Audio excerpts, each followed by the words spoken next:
जी फरीद भाई प्लस मेरा ये सवाल था कि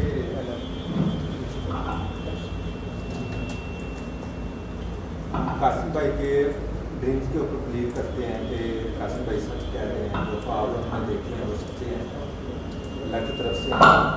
और उनके ख्वाबों के अंदर सारे इशारे इमाम मेहदी की तरफ होते हैं काफ़ी ड्रीम्स के अंदर, और जो हदीसों में हमें पता चलता है। और लेकिन कासिम भाई ने बाकायदा वीडियो बना के हमें कह दिया कि मुझे इमाम मेहदी मत कहें, तो हम तो एक अजीब से मसले में फंस गए हैं। एक हदीस हमें कुछ कह रही है, सीधा इशारा दे रही हैं, और अगर पूरी तरह बिलीव करते हैं तो, और इधर से हमें ये कासिम भाई कहते हैं कि ये मत कहा जाइए, तो हम क्या करें फिर इस सूरत हाल में? कासिम भाई, आपके सवाल यह है कि साथी आपके ख्वाब पर यकीन करते हैं और ख्वाबों से या हंस करते हैं, और जो हदीस मुबारका में इशारात हैं कि आप ही इमाम मेहदी अलैहिस्सलाम हैं, तो आपने तो वीडियो बनाई और उसका आपने साफ इनकार कर दिया कि जो है मैं किसी बड़ी बात का इज़हार नहीं करता, और मुझे ख्वाबों में जो तरबियत दी गई है कि मैं कोई बड़ा गेम नहीं करूँ। तो फिर हमारे साथी जो है कुछ परेशानी में पड़ रहे हैं कि हम करें तो क्या करें, तो इसका अगर आप जवाब देना चाहें मुनासिब समझूंगा। ये वैसे मेरा सवाल ही है, ये सामने बैठे हैं उनका सवाल है। अब इसमें ये है कि जब मैंने ड्रीम शेयर करना शुरू किए ना, तो मुझे अंदाज़ा नहीं था, यानी एंड ऑफ टाइम की जो हदीस है वो तो मैंने बिल्कुल भी नहीं थी पढ़ी हुई ना, शायद कोई सुनी हो। मैंने वो जो शाहिद मसूद की वीडियो देखी थी, तो वो भी इतने साल बाद पता नहीं मुझे कितना के याद रह जाता है बंदे को। तो जब मैंने ड्रीम शेयर करना शुरू किए, तो वो फिर जब जो लोग जिन्होंने सुने ड्रीम्स, तो वो कहते हैं कि यार तुमने ये ख्वाब अपनी तरह से बना लिए हैं, और तुम शो ये करना चाह रहे हो कि तुम ही इमाम मेहदी हो, और इनडायरेक्टली तुम कह रहे हो, खुद नहीं कह रहे। तो फिर मैंने यानी जब देखा कि मैंने ये एक बंदे ने बताया, फिर 2-3 मैंने कहा काफ़ी इस तरह के बंदे जो हैं वो बात कर रहे हैं, तो आखिर फिर वो कुछ ने हदीस का रेफरेंस भी दिया हुआ था इस तरह से, तो फिर मुझे पता चला थोड़ा सा। फिर इवन एक ड्रीम था, वो तो मैंने शेयर भी कर दिया हुआ था, वो मेजर साइंस के हवाले से था।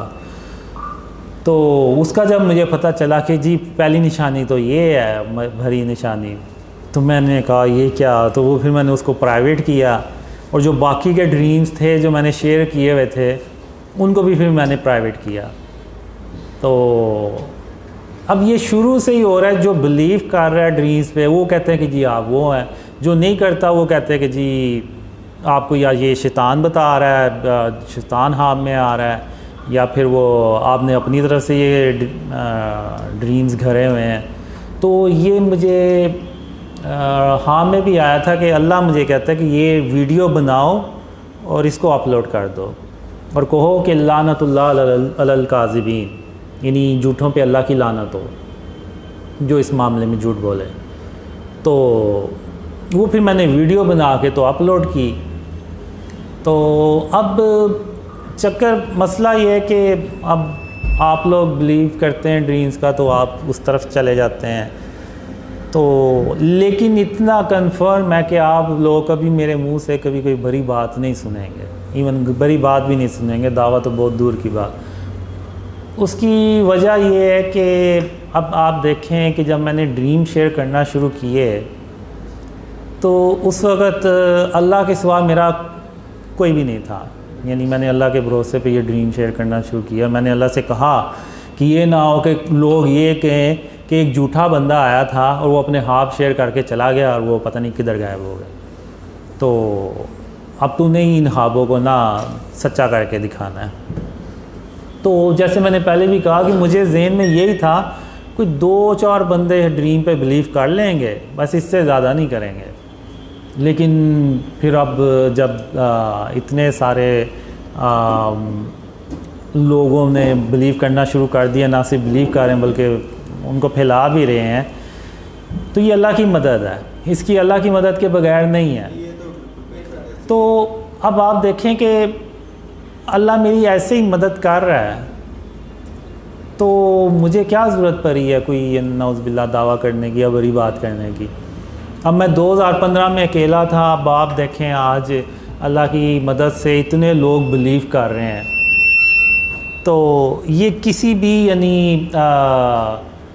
दावे के बगैर हैं, कोई इवन मैंने आप वीडियो देख लें कोई बड़ी बात भी नहीं मैंने की। तो अल्लाह जब मेरी ऐसे मदद कर रहा है तो आप कह लें कि मुझे क्या ज़रूरत पड़ी है पाँव पे कुल्हाड़ा मारने की। तो अब उसका एक दूसरा रीज़न, एक ड्रीम में मुझसे ये पूछता है, यानी वो मेरे ताक में होता है, कहता है कि सबके सामने तो ये कहता है लेकिन ये अकेले में क्या कहता है।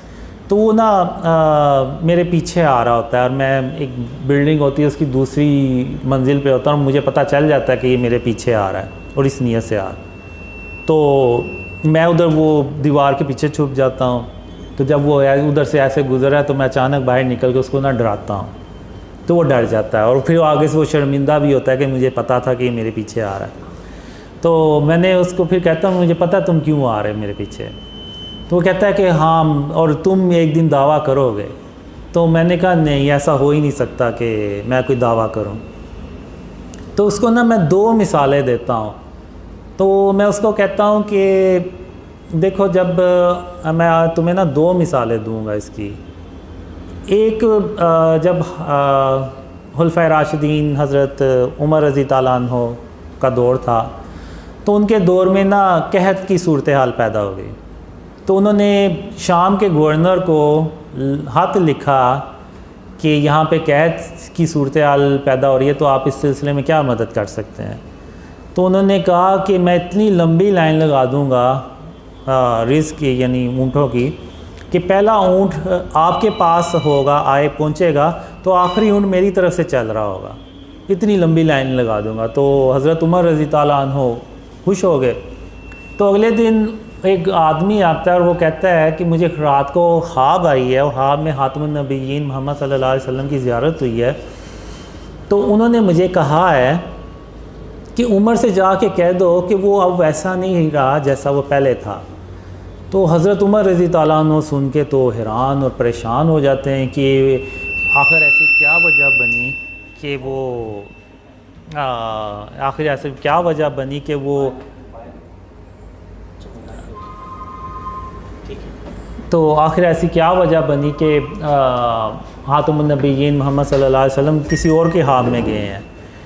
तो फिर उन्होंने गौर किया और कहा कि हाँ, अब मैंने अल्लाह पे तवक्कल करने की बजाय शाम के गवर्नर पे की। तो फिर उन्होंने कहा हम ना नमाज़ पढ़ते हैं, यानी बारिश की जो नमाज़ होती है वो। तो अभी वो पढ़ने के लिए मैदान में जा रहे हैं, पढ़ी है और उसके बाद जो है ना वो बारिश शुरू हो गई। तो क्यों उन्होंने अल्लाह पे तवक्कल किया। जब उनका अल्लाह पे तवक्कल हटा तो वो साथ ही वो ड्रीम आ गया उनका। तो इसी तरह एक वही मैंने पहले भी मिसाल दी थी कि सूरह सबा में अल्लाह ने एक कौम का जिक्र किया जिसको वो 2 बाग दिए थे, कोई बुराई नहीं थी उनमें, हर तरह के, यानी वो नेकुकार लोग थे। तो उन्होंने बस ये कहना शुरू कर दिया कि ये फल जो है ना ये हमारी मेहनत की वजह से आ रहा है, ना कि किसी और वजह से। तो अल्लाह ने उन फलों को मुर्दा कर दिया। तो अल्लाह ने कहा कि अब भी तो तुम उतनी ही मेहनत कर रहे हो जितनी पहले कर रहे थे, तो अब तुम इसको, इन फलों को खा क्यों नहीं सकते या बेच क्यों नहीं सकते। तो क्योंकि उन्होंने अल्लाह से तवक्कल हटा के तो अपने मेहनत पे तवक्कल कर लिया। तो मैं उसको ये 2 मिसालें देता हूँ। तो मैं कहता हूँ, तो फिर मैं कहता हूँ कि अब अगर मैं कोई नौज़बिल्ला दावा कर दूँ तो वो फिर मेरा भी जो तवक्कल है वह ना वो अल्लाह से हट के उस पे चला जाएगा कि चूँकि मैं वो हूँ तो इसलिए अल्लाह मेरी मदद कर रहा है, चूँकि मैं वो हूँ तो मैंने तो कामयाब होना ही था, क्योंकि मैं वो हूँ तो लोगों ने तो बिलीव करना ही था। तो ये मेरा अल्लाह से तवक्कल हट के ना तो इस चीज़ पे आ जाएगा। जो कि आप कह लें कि वो शिर्क के ज़िमरे में आता है और जो अल्लाह को भी सख्त नापसंद है। तो इसी बेस पे मैं कहता हूँ कि अल्लाह जो है ना वो मुझे कभी भी नहीं ये कहने वाला कि जाके तो ऐसा कोई दावा करो। और चूँकि अल्लाह ने मुझे अपनी रहमत से ये चीज़ें बताई हैं तो वही चीज़ जो है ना वो आप देखेंगे कि मैं कभी कोई दावा नहीं करता और ना मैं इंशाल्लाह कभी करूँगा। और इवन कोई बड़ी बात भी नहीं सुनेंगे मेरे ज़हन से, क्यों, मेरे मुंह से। क्यों? इसलिए कि जो तवक्कल मेरा अल्लाह पे है ना वो फिर हट जाएगा तवक्कल, और वो काम मैं करने नहीं वाला। तो ये रीज़न है बस इसका।